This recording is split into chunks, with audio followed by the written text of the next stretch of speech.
morning, everyone. My name is Jayant. I'm one of the founders at Darwin Box. We are a new age integrated HR tech platform for enterprises. Wanted to welcome all of you to this webinar today on business and people strategies for the post-COVID world. As we begin, I wanted to take the opportunity to acknowledge the contribution of all the people who are discharging their duties from the front line. This could be doctors, nurses, policemen, and employees in essential services. I've spoken to our clients in these sectors, including in pharma, healthcare, BFSI, logistics, and other services. Some of our clients in these sectors include Dr. Reddy's, Swiggy, Big Basket, Grofers, Act Broadband, amongst others, who are all operational now. Several representatives of these companies are on the webinar today as well. And it's not been easy at all for them to ensure that their businesses get run as usual, to ensure that employees come to work and their safety and well-being is accounted for. All so that the country, community, and our individual household needs are taken care of. So for everyone on the front line and in essential services, words can't express how grateful we are for what you're doing. Next, I wanted to thank all 2,000 plus folks who registered and are tuning into the session today for making the time. Our guest today needs no introduction. In his illustrious career, Mr. Mohandas Pai has straddled several worlds, from the corporate world at Infosys, the Manipal group, as part of several company boards, to doing substantial work in the social sector, including chairing Akshay Patra, the world's largest midday meal program, as part of several industry fora and think tanks, and also as a VC to help younger companies scale with the right advice and capital. Wearing several such hats, I've realized, gives him a very, very unique perspective. And I've had the great fortune to have been able to get his advice and counsel several times in my journey as an entrepreneur with Darwin Box. Thanks again, Mr. Pai, for being here. Thank you. For making the time. So given his background, I felt hearing his thoughts on how organizations can navigate the current crisis could be extremely valuable. While all of us have been grappling over the past few weeks to address the immediate priorities of our business, that is to ensure the safety and well-being of our employees, ensuring work from home, or ensuring BCP, today's conversation is not going to be about that. Today's conversation is more about measures that one can take from a medium and long-term standpoint to ensure business sustainability and success. And we shall be covering that in three broad sections. One, the economic impact and the implications of the crisis itself. Two, on steps that org and people leaders can take to ensure business sustainability and resilience. And three, on leading orgs and teams in this new post-COVID normal. Towards the end of this 1 hour session, we'll also have a 10 to 15 minute Q&A. I would request everyone tuning in to post their questions in the Q&A chat room in the bottom. Without further ado, I would like to dive into the conversation. Mr. Pai, I wanted to start by saying we haven't seen something like this in a really, really long time, right? And people are calling this the crisis of a generation, if not the century. And people usually discount whenever an economist or a banker says, this time it is different. You can paint your thoughts at a very high level on this crisis, and if you actually believe it is different this time around. Jayant, let me start by saying that what is happening today is unprecedented in human history. The last time there's a pandemic was in 2018, the Spanish flu. Then we had the Second World War. 1918. In the Second World War II, people were walking about in the cities, barring the time when the bombs were coming in London. But large parts of the rest of the world was not bombed, excluding maybe China, but the Japanese. So people don't know what to do. People have not seen this happening. And we have to react to it in a very different way. So there's no standard operating process for us to understand what is happening. Now, let me start by looking at the global impact. Globalization over the last 30 years has created global supply chains in which China dominates the world. China is the largest exporter, maybe the largest importer, has the largest reserves, and is a very, very dominant economic power with $15 trillion of the $82 trillion of global GDP. Second only to the United States, which has got $21 trillion of GDP. However, in PPP, China is $25 trillion. It's the factory of the world. Every country in the world is impacted by China. Now, globalization has spread around the world and created one single seamless market in many areas. one single seamless world where people travel. And the virus has demonstrated that globalization has its plus and minuses. And when you have a pandemic, it spreads very quickly before people can shut their doors. So the pandemic, which started in Wuhan in China, has now spread all around the world and is impacting every single country. So globalization means that we cannot stay away from what is happening around the world. The second point is the global supply chain are dependent on China. Every country is dependent on China. America gets a lot of its medicine from India. It gets a lot of its medicine from China. Much of its medical equipment from China. Europe gets it from China. And every conversation you have, it is China. And this dependence on China is something that worries people. So at the end of this pandemic, and maybe in the future, we're going to see a diversification of global supply chain. Every company which depends on China for most things will want to diversify. We'll have 1+1, maybe one in China, one somewhere else, and maybe bring back something home. So we're going to see a lot of manufacturing, a lot of other work move away from China, go to the home countries. The United States will call it back. Europe will call it back for strategic reasons, because all of them are painfully aware in case something like this happens, they'll be at somebody's mercy, and they don't like that. They want to be independent and not dependent on somebody far away, even though China is trying to keep its market open. So supply chains will come down. The Japanese government is spending $2 billion to help its companies relocate from China. So globalization impacts everybody. Global supply chain is going to be much more diversified. And the third important point is people are going to put up barriers around the country. Today, because of WTO, we had less barriers. People could travel much easier. You had visa on arrival, etc. Now we see countries trying to put up barriers to protect themselves because they're not very sure what will happen. So I think this is going to impact the way people travel.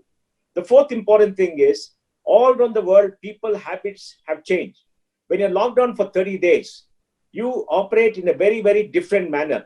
First of all, none of us anywhere in the world knew how to be locked down for 30 days. When you're healthy, when you can walk around, you don't know because you can't go outside. And there's a fear. So lockdown for 30 days shows that the digital economy is going to dominate the future. We knew the digital economy will dominate. We've seen it happening over the last many years. But now suddenly, all of us are so dependent upon the mobile phone with these apps and the smartphone for everything, to order food, for banking, for entertainment, for education, for going to a doctor, everything, video, Zoom, everything is come there. And we're finding surprisingly a lot of tools are available to make this work very seamless. So our habits are changed. When this ends, business has got to reorder its strategies. Business has got to accept that people's habits have changed. Absolutely. Now, if you look at society, people below the age of 30 are very tech savvy because the 15 to 30 generation is possibly the Facebook generation. Now that 10 to 15 is the Instagram generation. I just did an Instagram interview, about 10 days ago. First time I did Instagram. I didn't know how to do it because, you're not used to it, right? We are rather late in the day. So the 30 to 60 generation, which has most of the money, which is in decision making, was slow for the uptake. They are tech savvy, but suddenly they're faced with a dilemma how to reorder their lives using technology and the digital world. And when they come back to work, or when they come back to run their businesses, their mentality and the attitude are going to be changed. So substantially, when this ends, we're going to have new business models, which is going to accelerate. So the old way of doing things, which is not digital, the old way of competing has to go. So the world has changed irrevocably, and people's habits have changed. Because the biggest thing that impedes innovation is people's habits. Now, when people's habits are changed by a crisis, that means they're willing to look at new ways of working, new methodologies, new companies, and they're going to embrace the digital world in a very, very big manner. And lastly, many people in their 50s and 60s, and also maybe in the 20s or 30s, are going to relook at their lives. For the younger generation, suddenly you got fresh air. The skies are blue in most part of the world. Pollution is down. The rivers in many parts of the world are running clean. Absolutely. And suddenly they know that, the harm done to nature can be reversed. And nature has a capacity, infinite capacity to heal itself. And they're saying, when we come back, do we want the same world that we lived in where the air was foul, the water was not good, and we got many diseases because of bad air, bad water, and there was too much of travel, over tourism, and all kind of things which hurt nature, climate change, etc. Can we reverse it? So the 20 to 30 generation, our younger generation, are going to work very hard to do that. And the 50 to 60 generation are going to ask themselves the question, we have been under lock-in for 30 days, 45 days, 60 days. What is the purpose of our life? What are we supposed to do? Suddenly a pandemic will come, a virus will come, and maybe we are gone. So mortality is something that they'll worry about. And I think many of them will want to reorient their lives. There's, hurry of going 2 hours commute, working 12, 14 hours, travel 7 days a week, go all about. They're going to ask the question, is it worth it? So all across society, people are going to look for a new way of working, which takes care of nature, which makes sure climate change does not impact everybody. And I think, the elder people will say, why don't we reduce our workload?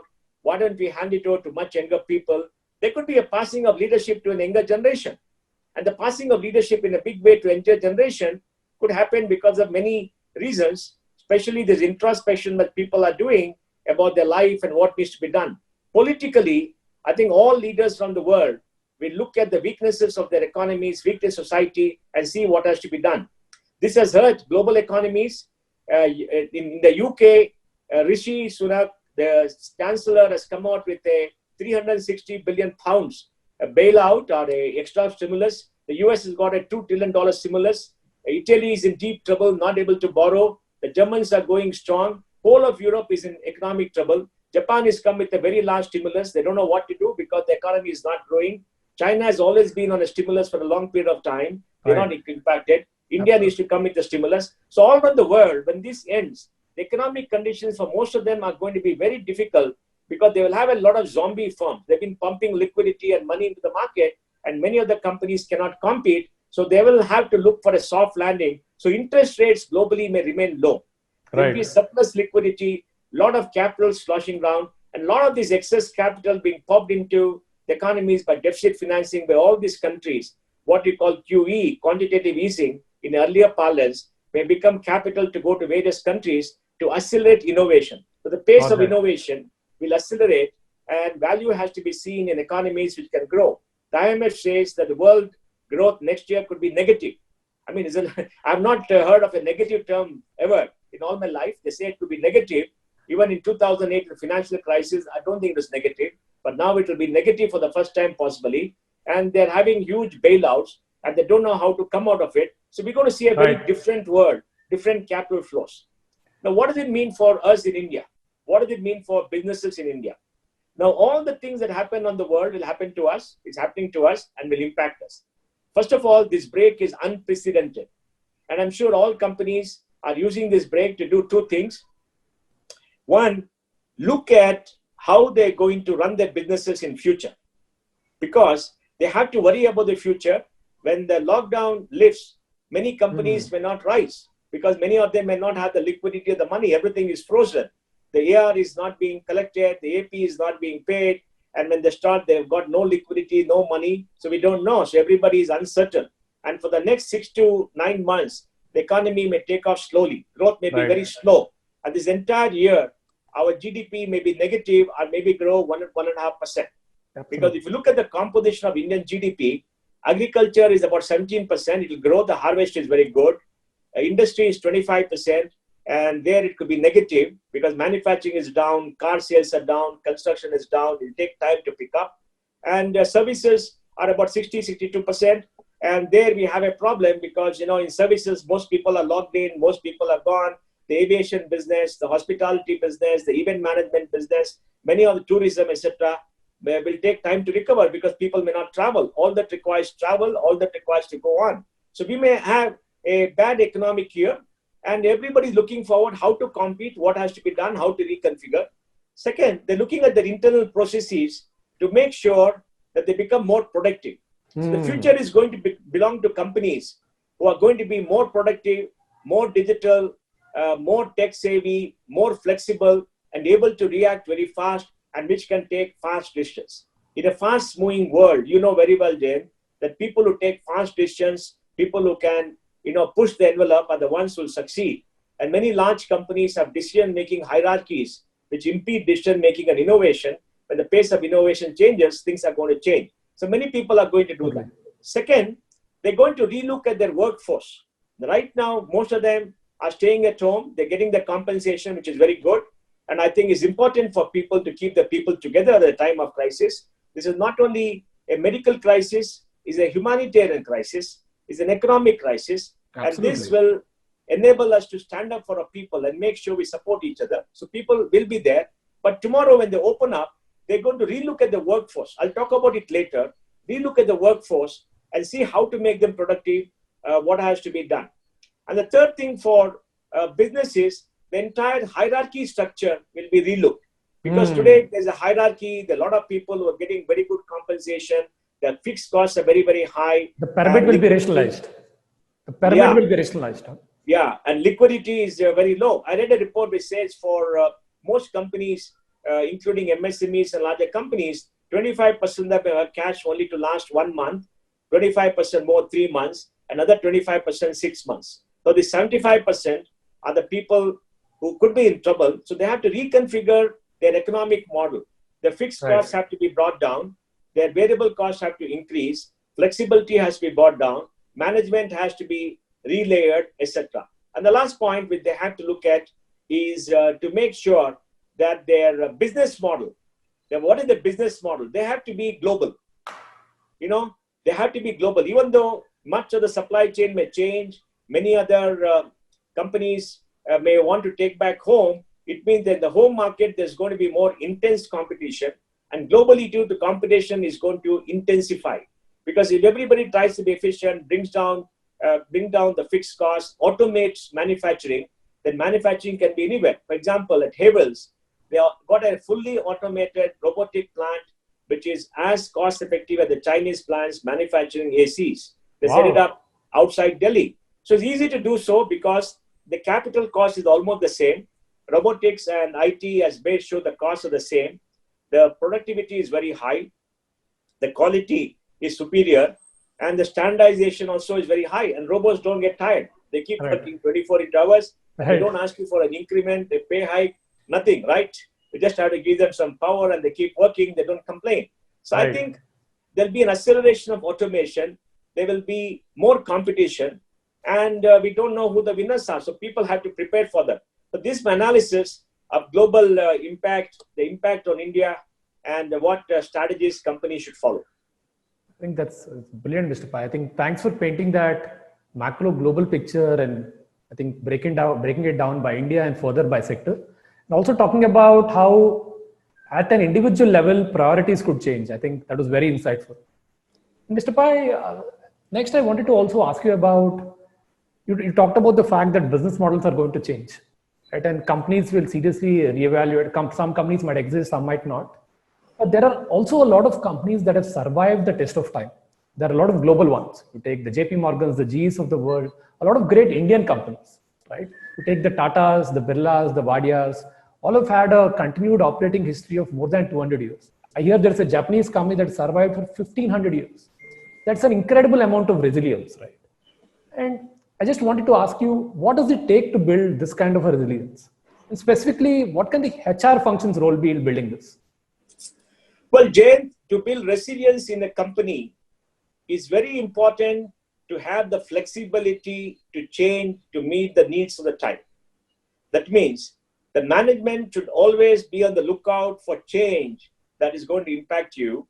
And management has to make sure that they are responsive to the change, because innovation in business process, innovation in technology can come and hurt you. Now look at what JP Morgan has done recently. After the financial crisis, JP Morgan has automated, it has reduced its physical presence by the number of people. It has become much more digitized, it's improved its capital efficiency, and it has become much more competitive and it's become much bigger, right? Many of the other banks in the US, which were doing this, can no longer sustain themselves. They had to shut down. So I think it's very, very important at this time for companies to build resilience, for companies to be responsive to change and to watch out and to be able to react to the change. The second important thing they have to do is to be very well capitalized. Now, if you're not well capitalized, you don't have enough cash on the balance sheet, any crisis come, you could be hurt. Because the crisis could take 6, 8, 12 months to let go. And during the time, you have to survive. At Infosys, we always had this policy that we should have enough cash in the balance sheet to work for 1 full year without earning a single penny of revenue. People used to laugh at us. People used to make fun of us, say, you've got too much of cash, you're too conservative, and you kept it in bank deposit, earning very low returns. But today, the companies like that are very strong.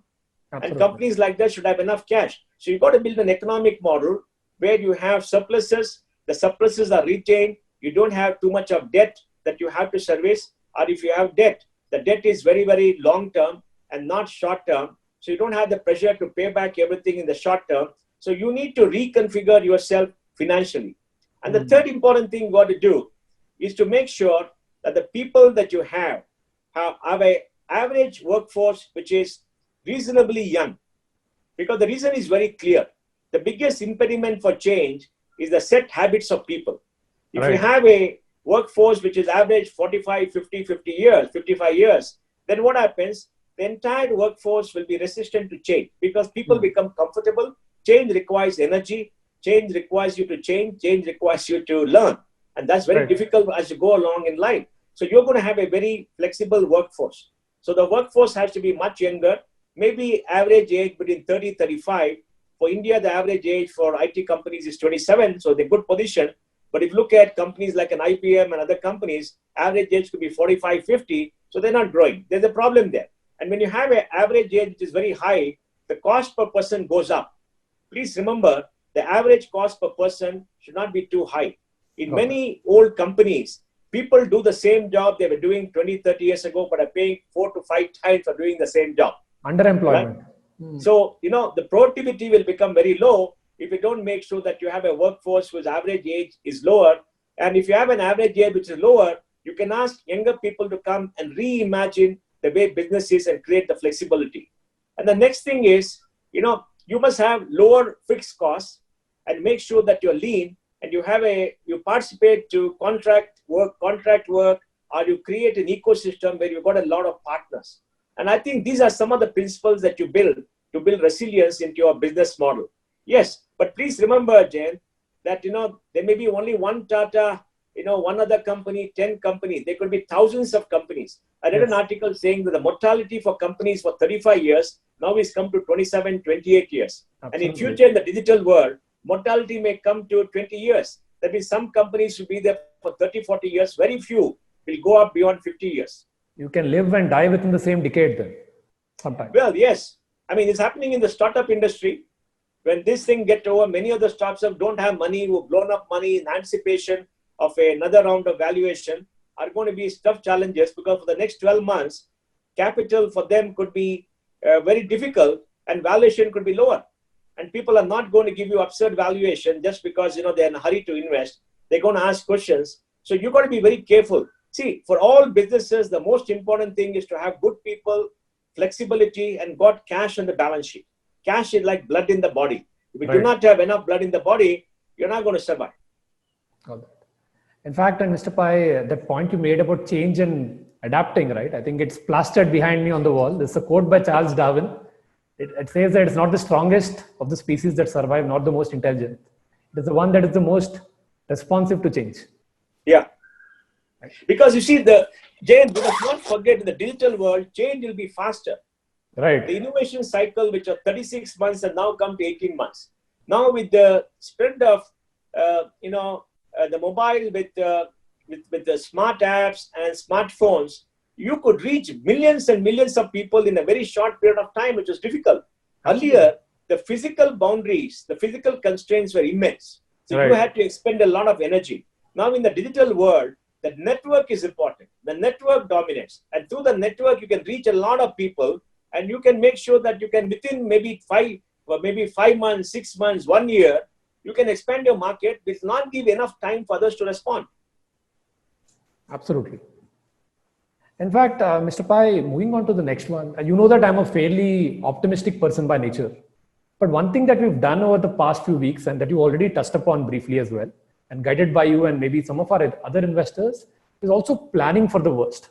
given the unprecedented nature of this crisis. And maybe let me contextualize by saying that you talked about the fact that I think Goldman Sachs came up with a recent GDP forecast for India saying that it's going to be 1.6% for FY21. That is less than a third of what we did in FY20. Right? But there are still some sections that are saying there could be negative GDP growth for India. And if that happens, it's the first time that we are seeing that in 40 years, maybe in half a century. Right? Let's hope and pray that never happens. But in case such a worst case scenario happens, it's also best to have a plan in place. Right? So how do you think companies should go about planning for such a scenario? You covered some pieces on having more cash on the balance sheet, but specifically from a HR lens, right? And I know I'm treading on very, very delicate terrain here. Manpower costs might not be the first or preferred solution to conserve capital, but these are tough times. And I know CEOs and HR leaders are thinking about it. So when and how can companies, and if you have a framework for that, how should they approach this? Jane, my view is for the next 1 year, companies should go on survival mode. Survival mode means what do we need to do to survive for the next 1 year with a low level of revenues? So they have to look at survival and not, and growth will be there in case they're able to compete.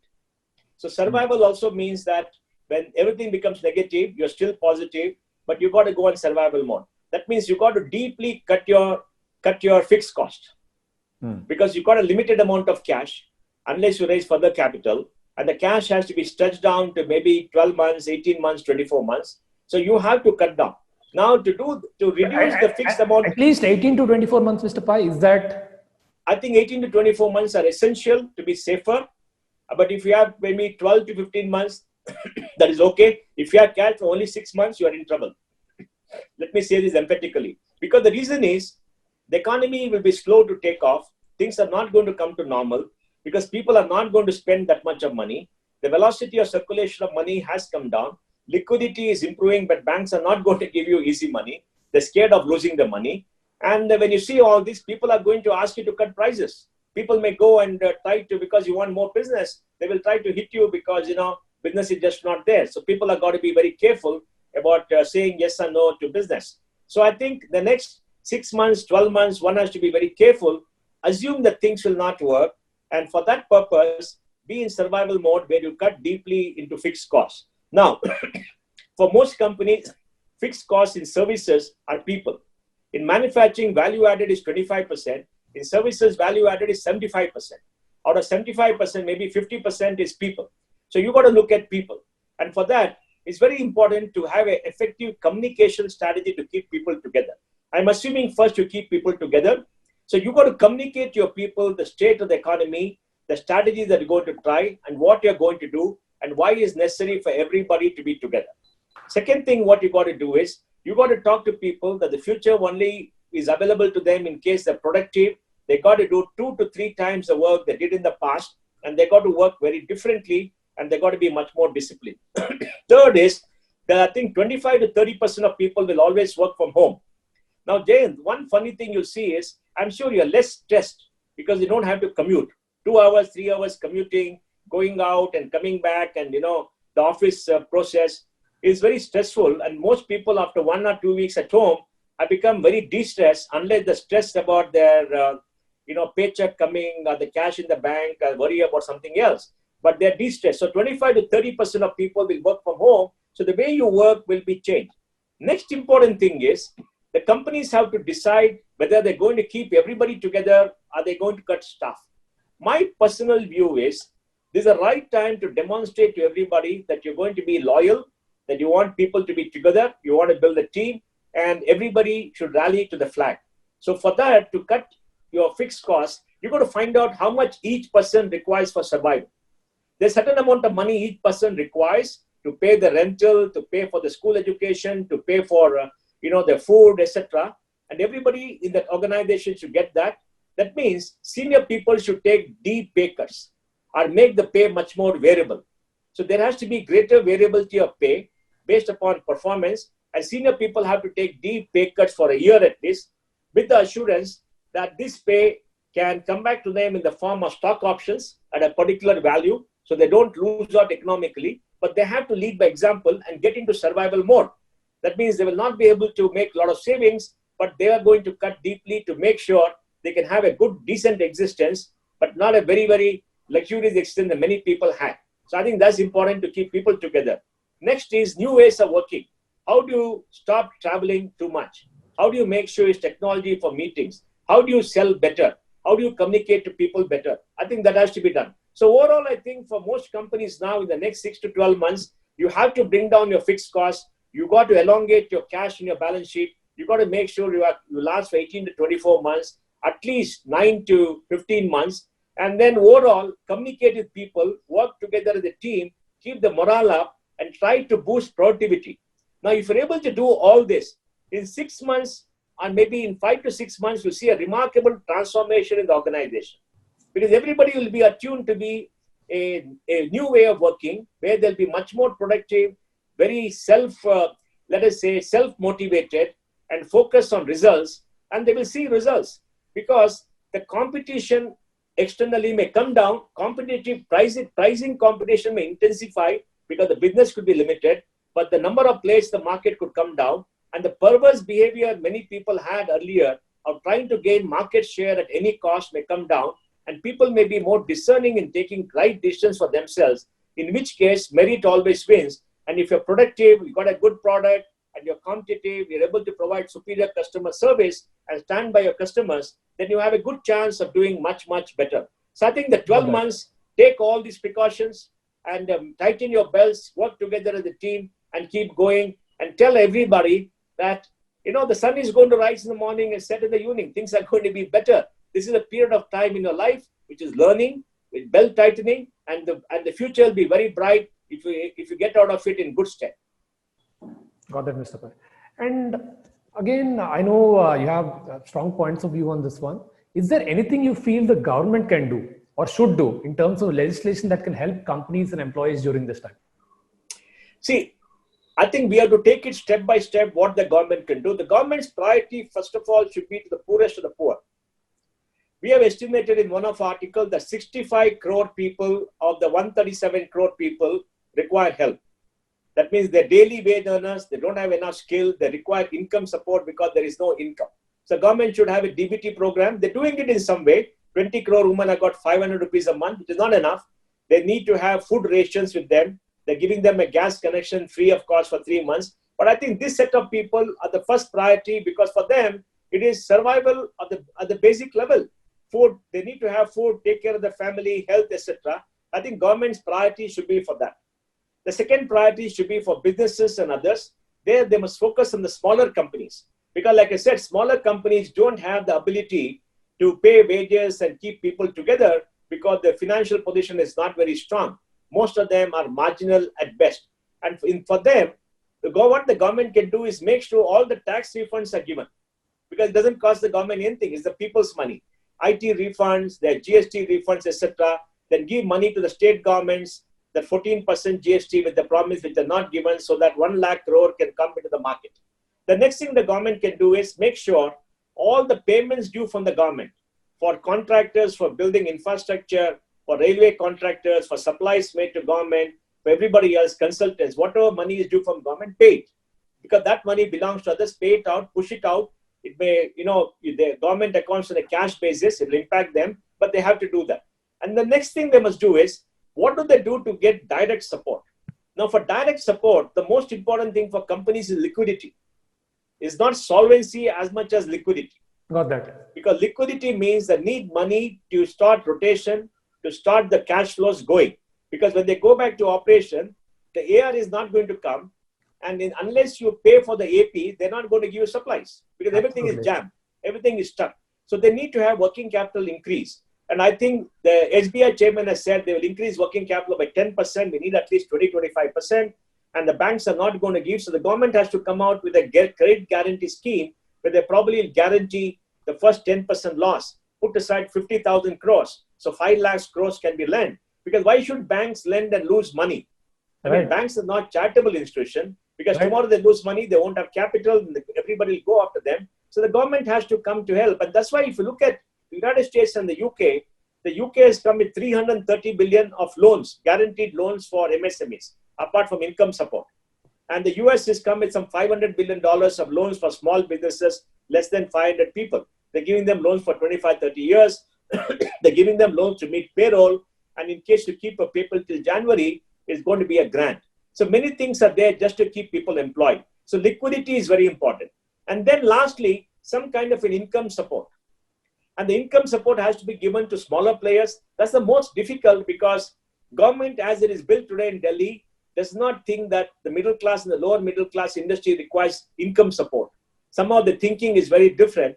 But I think, they must understand we have come to an industrial society. We are not an agrarian society anymore. We are an industrial service society. Absolutely. Even though 40% of people depend on agriculture, 60% depend on industry and services. And there, they can use the EPFO mechanism to credit people's accounts with some amount of money for the next 2 or 3 months so that they can withdraw easily and make withdrawal of that money. Because you need a mechanism to send money.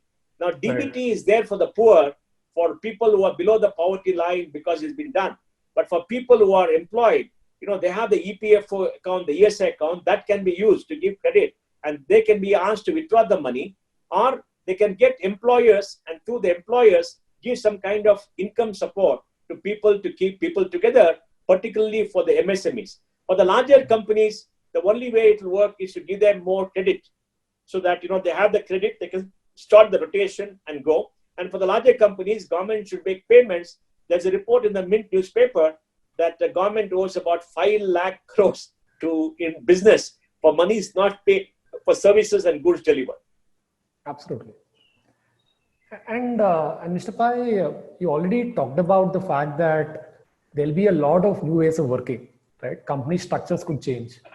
Productivity needs to be measured separately. So it's very, very clear that HR has to be at the very, very forefront while weathering this storm, displaying empathy on one side towards all stakeholders, specifically employees, while demonstrating decisiveness for business survival on the other. And it's not a very easy balance. It's a very, very delicate balance. And there are several HR leaders in the audience today. So during these tough times, what would your advice for people leaders be? And maybe more specifically, how can HR leaders ensure that productivity and engagement metrics don't slip during these times? Well, Jayant, I've been saying for time that HR function is both strategic and tactical.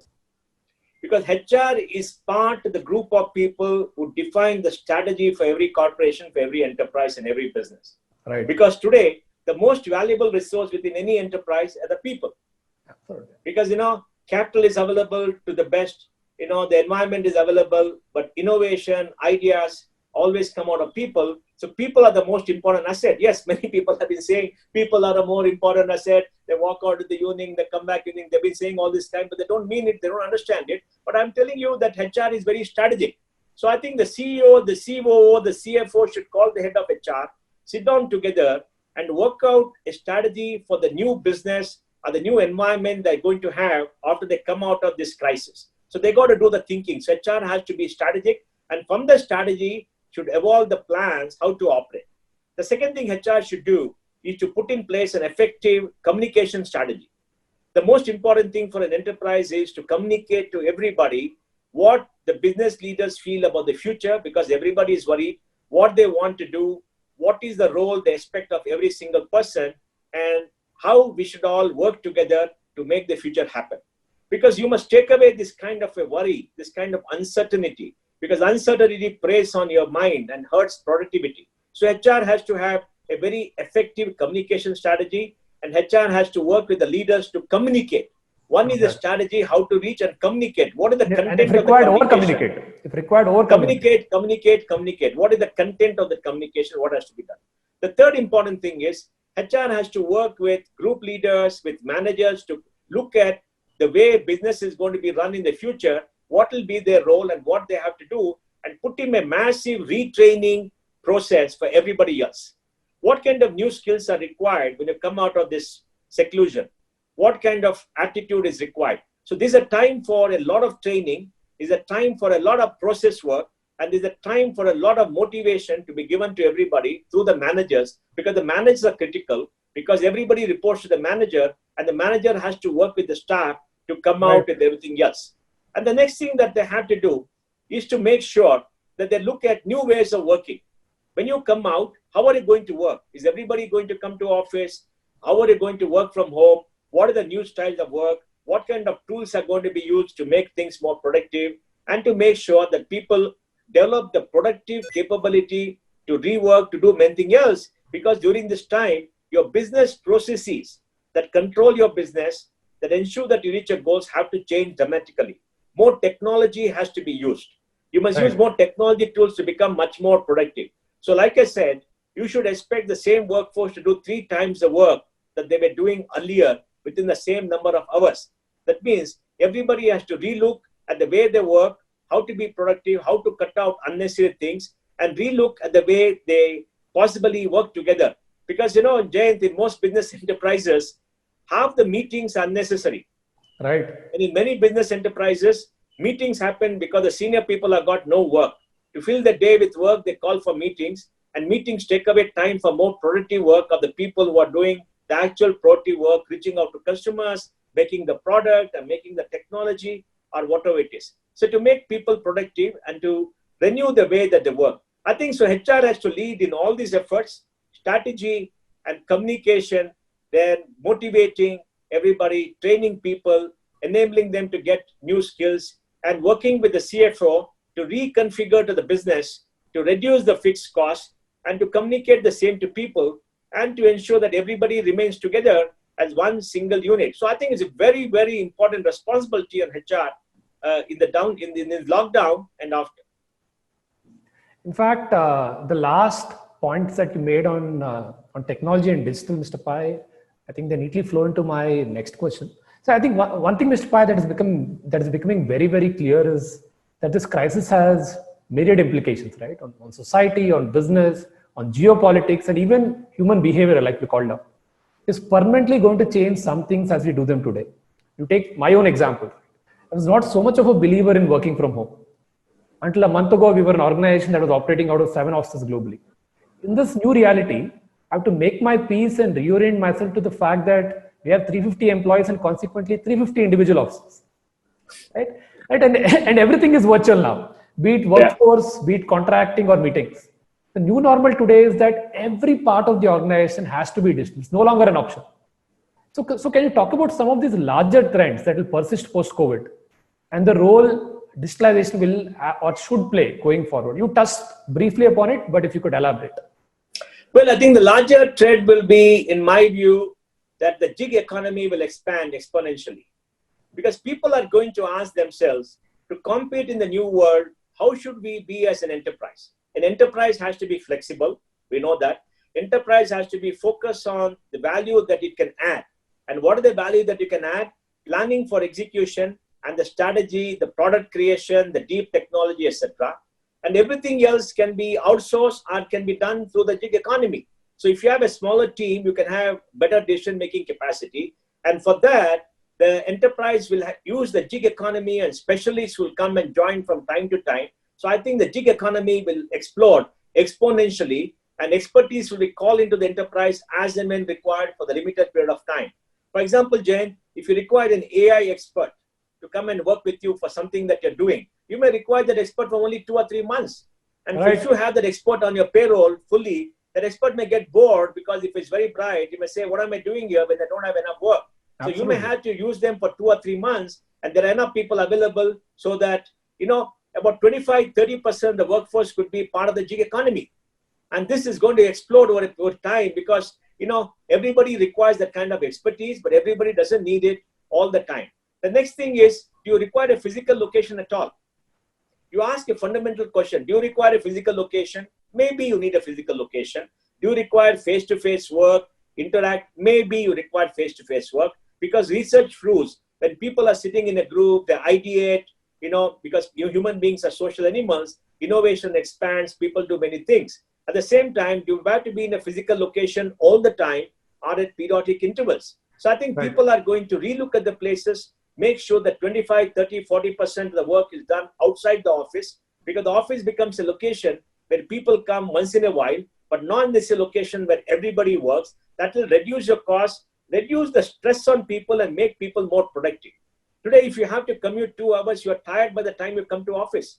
And when you have to commute back 2 hours in the evening, you are even more tired. So productive work that you do in your 8-9 hours in office is very much less. So I think people can become more productive, and that's important to see how many can work together in an office face-to-face and what requires face-to-face contact. So the whole way of working will change. And the next important thing that will happen is the use of tools and processes to become productive.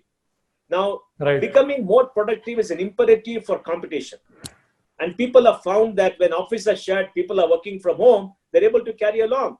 And they found that there are many, many tools and techniques available, templates available, which enable networking, which enable all of them to come together, to work, to do things. I'm looking at reports for the IT service industry. Remember, we got about 4.5 million people working.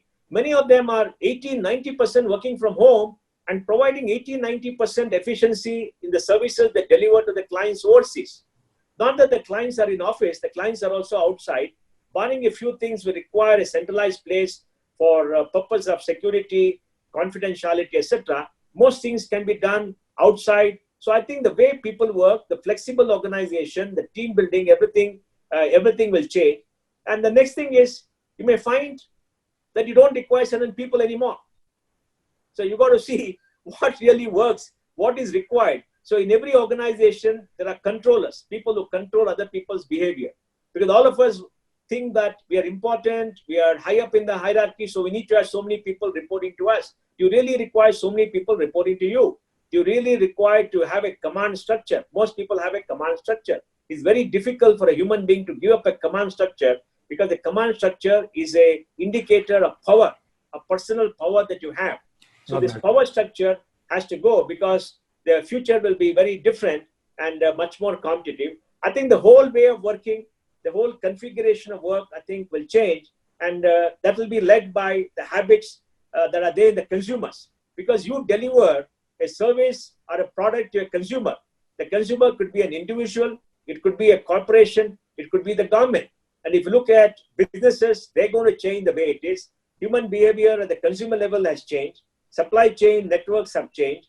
And government working also has changed. So I think this change will reflect in the organization after we come out of it. Okay. In fact, Mr. Pai, what you're saying is on technology and tech adoption is very consistent with what we are seeing as well on the ground. I think after the first 2-3 weeks of BCP, a lot of our clients and prospects have actually come back saying that they want to accelerate their technology or digitalization agenda, and that it is one of their priorities within this new normal. So I think with that sort of background, I think we can move into Q&A. I think our team has shortlisted some questions that have come. So I have a question that has come from Saurabh Sitaram. So he's asking, we're talking about companies which are already in existence and how they should control costs and just think about surviving for this year. However, there are a lot of people who need to set up new businesses. What do you think the strategies or advice should be for such entrepreneurs that are setting up businesses now? Very, very pertinent. I think I would advise those people who want to set up new businesses to reimagine the world that is going to come and to have an effective product or a service for that kind of a world. Because today you are in a particular environment, and the environment inhibits you from thinking out of the box. And the world is going to change radically because of digitization, because of technology, because of reconfiguration of the global supply chain, because I think of the withdrawal of globalization to some extent, more localization, etc. So the world will change. So reimagine product or services for the new world and become much more innovative. Second, you must have a very sharp differentiator. For example, today, if you are in technology, you find there's a lot of legacy work or legacy products in most enterprises. These legacy products are very heavy, are very expensive, and they have a high maintenance charge. Even though they could cut the product price, the maintenance charge is where people recover money and try to get very high margins. And I think you have to look at this kind of heaviness, because this heaviness has come out of many generations of technology or adding on to the same thing, and see whether you could use the building blocks available through new technology, open source pieces, put it together to make it very light. So differentiate your product radically from what exists there, so that you have a competitive advantage. And the third, learn and strategize how to sell and how to reach your consumers. Because most people say, oh, consumers, I will spend money on Google and Facebook and this platform to reach consumers. Remember, everybody is spending money and feeding the beast. If everybody feeds the beast, what are you going to get? And the beast will only put you on top based upon how much money you pay. So all your money goes down the drain. So you must think about how to build networks, how to use what is existing, which is very cost effective to reach out to people, and how to use more deep technology like AI to sharply focus on the kind of customers that you want and build and then work together to reach the customer. So reaching customers will be very good. Then the next thing is rebuild your economic model. The economic model has to be built on variability, on frugality, on on having enough, let's say, lesser burn than earlier, and making sure that you have an effective use of capital. Because capital is going to, even though capital is going to be available, capital will flow to those areas where people feel they can invest and dominate. And for new ideas, unless the sharp differentiation is there, you will not be able to get capital. Once you get capital, you got to make it last a while. The last point is team. Now you got to reimagine how to build your team. What kind of people are required? It is not that, I'm sorry to use this word, you need more bodies, more people, as much as you need smarter people. You need smarter, more effective, more productive people who are self-motivated, because working with smaller teams is much, much better when you're working in technology than working with very big teams. Because smaller teams are more effective, more cohesive, and much more productive. So I think you got to reimagine your business model, you got to reimagine your technology innovation, and you got to reimagine your business process to attain everything. And if you're able to do that, you can work. And this has to be done very radically different. Because if you have a Me Too product or a Me Too idea, well, I think it's going to be more difficult. Got that. And we have Saurav Nagar asking, how can this become an opportunity for India, given that the world and a lot of companies globally have decided that they will diversify their supply chains? Can this become an opportunity for India? What should India do to grasp this opportunity? I think, I've been on the board of a company called Havels. Havels is a wonderful company. And I've been talking to the CEO and telling him that, look, once this thing ends, we have to relook at manufacturing strategy, which is going to be radically different. What is the manufacturing strategy? It has to be fully automated, fully robotic to improve the quality of the product, improve productivity, and reduce your cost to compete with China. China's wages have gone up because today, with the same capital cost anywhere in the world, you can be anywhere, you can be more productive. And the human element of the labor cost, which was a competitive advantage for China many years ago, which is not anymore, and which many emerging countries think that they got lower labor costs can be much more competitive, is a very smaller part of the value add. In manufacturing, earlier it could be maybe over 25%, 15%. Now it could be maybe 5%. And if capital is cheaper, then they can compete. So I think industry should set up fully automated, large plants run with robots so they can match products and work very differently. Second, I think is India should use its supply chain efficiencies very, very effectively to make sure that they can deliver products all across the market. You'd be very surprised, Jay, if you manufacture in Nagpur and want to sell in Bombay, it is more expensive than importing from Shanghai and delivering it in Bombay, because the freight costs and the shipment costs from Shanghai to Bombay is cheaper than from Nagpur, because the road transport is not okay. Now with a top class highway system, with vehicles which go double the distance, and with much better technology, with monitoring the progress every minute of the way, and lower costs and more productivity, supply chain efficiencies will be there in India. So we must further improve supply chain efficiencies in terms of location of warehouses, in terms of distribution costs, etc., and tracking goods and making sure that every step of the way you're very effective and you can read the market faster, and you can relocate your warehouses to make sure that you can do very well in manufacturing. So manufacturing has to be much more automated, and manufacturing has to use supply chain efficiency to reach customers. Third, manufacturing should have scale to reach global markets. You must assume that you're going to reach the global market and not tackle the local market alone. Because what China did is very interesting. China said, if I am able to make 1 million products, my addressable market is 5 million. If you're able to make 10 million, my addressable market is 100 million. Because, when I make 10 million, my costs come down by 35-40%. People's income will not go up at the same pace, at a very fast pace for a number of years. So they won't be able to afford it. But if your costs come down to a point when the addressable market expands because more people can afford to do it, you will have a tremendous advantage. So you can be a global sourcing place for the entire world. So you may see which markets to go, where to go. And for that, you may need to align as a contract manufacturer with many global brands because brands are important, or you need to relook a strategy. So for manufacturing, I think these are the 3-4 things that have to be done. Now, as far as services go, services have to focus on specialization. I think you have to focus on deep specialization because commodity services don't have much entry barriers. So you have to focus on specialization using technology. Specialization means domain and technology. Technology is more easily available. Domain is much more difficult because domain requires more people. So you should be able to be much more of a specialist so people come to you for the value add. Second, your customer service and your delivery mechanism should be very, very good and seamless using global networks. And today with technology, that can happen very, very well. And the third, you have to be extremely productive. And to be productive, again, you must use technology. For example, banks are now using a whole lot of chatbots and banks are using AI to target customers and reach out to customers. And, banks are reconfiguring their progress to give loans to everybody. The new age fintech companies are giving loans to everybody. So you got to relook at the way you do your business processes and use technology. So I think this technology-led high productivity, domain expertise, specialist firms are the one who will do very well.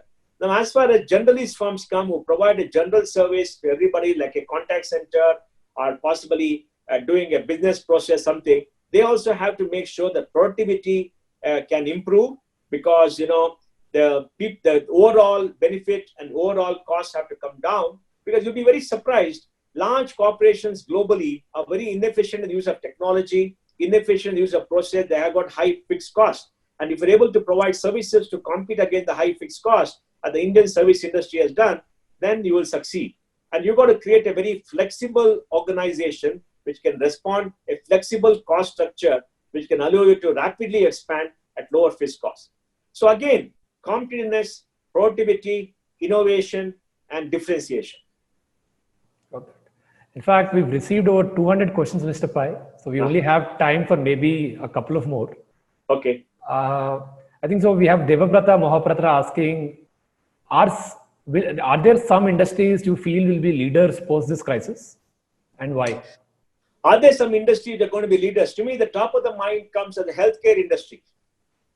Because now it's very clear on the world that human life has become very, very important for everybody. No country is willing to accept that some people or a section of the people may die. And they're not willing to keep the economy open and accept there'll be a certain amount of mortality. They're trying to save every single human being, every single citizen, irrespective of the economic consequences. Look at India. Right. We are not a rich country, we are a poor country. Now, suppose we all say, we are willing to accept 100,000 casualties. Of course, we don't want it to be ourselves or our family, but somebody remotely. We're not going to shut the economy down, the consequence is too high. Can anybody take the decision? You can't take the decision. Maybe 20 years back, we took the decision. We took the decision without knowing because, we are not sure of the news, what is happening everywhere. Now, every citizen, every individual knows what is happening on the world. All the information on the world is on a fingertip. And they're going to question, why are you not doing this and putting our lives at risk, correct? Now, this is the chance. So I think, every human life has become important for countries, and that has its own repercussions irrespective of consequences. And that means the healthcare industry will grow. The healthcare industry will become much more important and longevity. Then the wellness industry. The wellness industry will, I think, improve because people want to be healthy. Because now you see the mortality for the virus is for people who got lifestyle diseases. If you've got diabetes and morbidity, you're obese, you're much more in danger, right? And we're seeing that happen to people. So I think people will be healthy. That means healthy food. The food industry will change. Organic food, healthy food, etc. will come. Fresh meat, fresh organic grown,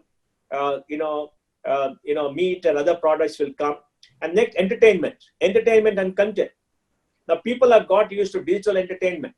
Now when this lifts, You think people are not going to spend 2-3 hours on entertainment anymore? I was asking a friend of mine who works in a very large company, a brilliant guy, what are they doing? He's saying, I'm Netflixing. So people are getting hooked into entertainment, and you're seeing a very, very different thing that for some particular portal, which is, very exciting for some kind of people, it is shot up. Everybody seems to be seeing something, which I think I don't want to talk about. But whatever it is, entertainment and content creation, the services will be very, very good. What will be impacted adversely will be travel. Do you want to travel, take so many flights? You want to travel overseas so much? Can you use technology? I think travel, hospitality, because once you don't travel, hospitality and hotel industries, restaurants may do well. You want some change. And even in restaurants, I think cloud kitchens will be the new restaurants with the same brand instead of a physical location. So I think they'll be very different.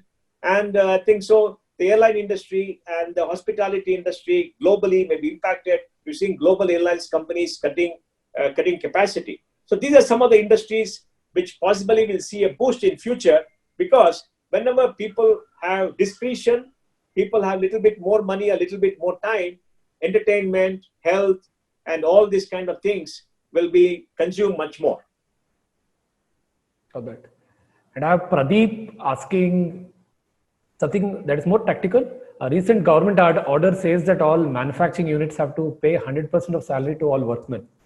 It's a tough time for all, but how do businesses tackle this government order, as most of the companies would collapse if there is no provision of any funds? Particularly asking about the MSME sector. And it's actually a very, very tough situation, Mr. Pai. You want to heed what the government is saying. It's of course humanitarian to actually employ people, but there is survival on the other end. Government cannot enforce the order. How will the government enforce the order? You have no money to pay. How are you going to pay? You're not going to pay because you can't write a check, right? There's no money. So government cannot enforce the order, and I don't think it's enforceable. Even though government may say it is a force majeure, you must pay and all that, it'll end up in disputes. The fact remains that industry can only pay what it can pay, and they'll only pay what they can pay. Every industries want to keep people together, but if it comes to survival about them, others, they're going to look at their own survival. They don't have the money. So I think the key thing is they may end up paying a part of the money and get a waiver from people to say that this is all it is, and tell people if you don't accept it, you got to go. And many people who are scared of losing their jobs, and I feel very sad that this will happen, maybe happen in a very big way, I think they will let go. But Jain, there's a very interesting thing that has happened to India. Out of 8 crore people who are employed in the formal sector, people who get ESI and PF, about 4 to 4.5 crore are contract labor. And this contract labor, I think, has been let go. I was speaking to another startup, which is the largest blue-collar workforce organization in India. They got 7 million profiles. They were telling me they were running the attendance by 500,000 people in facilities and in security. And they're saying 80% of them are not reporting for work, and about 50-60% are not going to get their salaries. 80%. And then they're saying, we got car drivers on a portal. For one company, 15,000 cars, only 2 vehicles are running. And I know another company which leases out drivers, 25,000 drivers to the portal, is all shut down. There's no money because they're all part of the gig economy. And if you got contract labor, you just tell the contractor, go, and it is gone. And that's why you have these migrants going all over the place, because all of them are contract labor. All of them are contract labor in the formal sector, are people who do daily jobs, etc. They're gone. Now in the formal sector, where people are on the permanent payroll, obviously you'll pay to the maximum extent. If you can't pay, you can't pay. And whatever it is, you can't pay. You'll cut the salaries of top people, of everybody. Of course, when you can pay and you have to cut costs, don't cut the salaries of people who are in the survival mode at the bottom of the pyramid. Don't cut, because they have to leave. You need a certain amount of money to keep body and soul together. Senior people have to take deep cuts. For example, in one of our companies, senior people have taken a 50% deep cut. 20% is gone. They're not going to get it back. Another 25% is gone. Another 25% is deferred. Hopefully will be paid back after a quarter if things improve. They don't improve, that's also gone. And everything has been done willingly above a certain level. And why is that? Because we need to survive. We need to be there. And we need to make the business viable. If the business is not viable, there's no cash, there's no borrowing, and nobody is going to give you money, you can't pay. That's the hard reality. Yep. And we have Vikas Madan asking, which skills or competencies will be more in demand post this COVID era? What will make a person more relevant in these tough times? Use of technology, use of tech tools to be more productive. Got that. Use of new ways of working through tech. Because just imagine, business is going to be different. We accept that. Business is going to be tech-led. That means you've got to use tech tools, tech programs, etc. How to use that and how to reach the goals is a skill that you must have, and your ability to learn. That means the basic skill is learnability. At Infosys, we're always saying when you hire people, we look for two things: not your programming skills or not how brilliant you are, your learnability. Can you learn, relearn Absolutely. new things? That you have learnability, your logical thinking, not your content, logical thinking. Because if you have learnability and logical thinking, we can train you new languages every time that we need to be trained, and you'll pick it up. Right. So you need to have learnability, and learnability has got three components. One is your mental attitude towards learn. Are you curious enough that you want to learn? The curiosity that you have. Second, are you a good learner in a structured manner? Are you self-disciplined to put in the effort? The self-discipline is very important because much of the learning is a process. And the third thing is, do you have the stamina and the willingness to respond to new situations, or your mind wanders? I think that is the three elements of learnability. And logical thinking is, of course, following your process. All of us cannot be Ramanujam, who can look at a number and then know the root and derive a theory to fit that root. So it comes to be the flash. We are not. We're all process creatures, right? So, logical thinking is through a process. If you can think logically, you can get everything. Because logical thinking means that you identify a problem, you try to get the data behind the problem, look at the data structures, develop a hypothesis, test the hypothesis very different ways and see what best fits and run the whole thing again, and you come to a conclusion. Okay.